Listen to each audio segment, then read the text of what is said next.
नमस्कार. आज आपण बोलणार आहोत वन हेल्थबद्दल.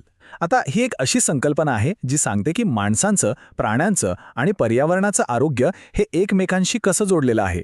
आजच्या या विश्लेषणात आपण हेच समजून घेणार आहोत की ही संकल्पना भविष्यातील संकटांपासून आपल्याला वाचवण्यासाठी किती महत्त्वाची आहे. चला तर मग सुरुवात करूया. चला, सुरुवातच एका अशा प्रश्नानं करूया जो आपल्याला विचार करायला लावेल.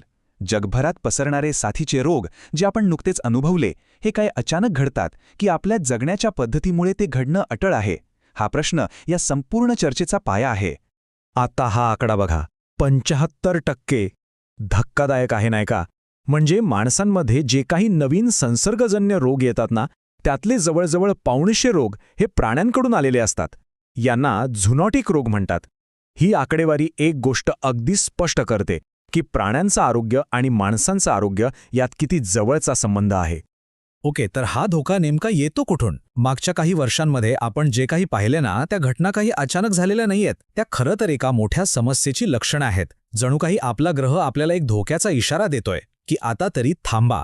ही नावं तर आता आपल्या सगळ्यांच्या अगदी तोंडपाठ झाली आहेत नाही का? कोविड-19, सार्स, बर्ड फ्लू या सगळ्यांनी आपल्याला एक गोष्ट अगदी स्पष्टपणे दाखवून दिली आहे की प्राण्यांमधून माणसात पसरणारे रोग किती भयानक असू शकतात. ही फक्त नावं नाहीयेत, तर आपल्या सगळ्यांच्या कटू आठवणी आहेत. पण हे सगळं घडतंय का? यामागे नक्की कारणं काय आहेत? आणि ती कारणं आपल्या डोळ्यांसमोर आहेत. जंगलतोड असेल, वेगाने वाढणारी शहरं असतील, यामुळे होतंय काय की आपण वन्यजीवांच्या नैसर्गिक घरात, त्यांच्या हद्दीत घुसतोय. आणि मग वरून वन्यजीवांचा व्यापार, हवामान बदल, या सगळ्यामुळे तर हे अंतर आणखीनच कमी होतंय आणि रोगांना पसरायला एक आयती संधी मिळतीये. तर मग या इतक्या मोठ्या आणि गुंतागुंतीच्या समस्येवर उपाय काय? इथेच वन हेल्थ ही संकल्पना पुढे येते. हा एक असा दृष्टिकोन आहे जो ह्या सगळ्या समस्यांकडे एकसंधपणे पाहतो आणि त्यावर एक एकत्रित तोडगा काढण्याचा प्रयत्न करतो. तर मग वन हेल्थ म्हणजे नेमकं काय? सोप्या भाषेत सांगायचं तर ही एक अशी विचारसरणी आहे जी हे मान्य करते की माणसांचं आरोग्य, प्राण्यांचं आरोग्य आणि पर्यावरणाचं आरोग्य या तिन्ही गोष्टी वेगळ्या नाहीत. त्या एकमेकांमध्ये गुंतलेल्या आहेत, एकमेकांवर अवलंबून आहेत आणि म्हणूनच या तिन्हींचा विचार आपल्याला एकत्रच करायला हवा. आणि ही गोष्ट प्रत्यक्षात आणायची असेल तर फक्त डॉक्टर किंवा फक्त शास्त्रज्ञ असून चालणार नाही. त्यासाठी एक मोठी टीम लागेल. यात माणसांचे डॉक्टर्स लागतील, प्राण्यांचे डॉक्टर्स म्हणजेच पशुवैद्यक लागतील, पर्यावरण तज्ज्ञ लागतील. एवढंच नाही तर सरकार आणि अगदी स्थानिक पातळीवरचे लोक या सगळ्यांना एकत्र यावं लागेल. म्हणजे आपापल्या क्षेत्राच्या भिंती तोडून सगळ्यांनी एकत्र काम करायला हवं. आणि लक्षात घ्या, वन हेल्थचा संबंध फक्त नवीन साथीच्या रोगांशी नाहीये. त्याची उद्दिष्ट त्यापेक्षा खूप मोठी आहेत. जसं की अँटीमायक्रोबियल रेझिस्टन्स, ज्याला आपण AMR म्हणतो. म्हणजे अशी परिस्थिती जेव्हा औषधं जंतूंवर काम करणं बंद करतात. ही एक खूप मोठी आणि गंभीर समस्या आहे. यावर उपाय शोधणं, आपल्या पर्यावरणाचं रक्षण करणं, हे सगळं वन हेल्थमध्ये येतं. ठीक आहे, संकल्पना तर खूप चांगली आहे, पण ती फक्त कागदावरच आहे की त्यावर खरंच काही काम सुरू आहे? तर चांगली गोष्ट ही आहे की जगभरात यावर काम सुरू झालंय. आणि हे पाऊल खरंच खूप महत्त्वाचं आहे. 2022 साली जगातल्या सगळ्यात मोठ्या आरोग्य आणि पर्यावरण संस्था एकत्र आल्या आणि त्यांनी मिळून एक one health joint plan of action जाहीर केला. याचा अर्थ काय? याचा अर्थ असा की या दृष्टिकोनाला आता जागतिक स्तरावर मान्यता मिळाली आहे.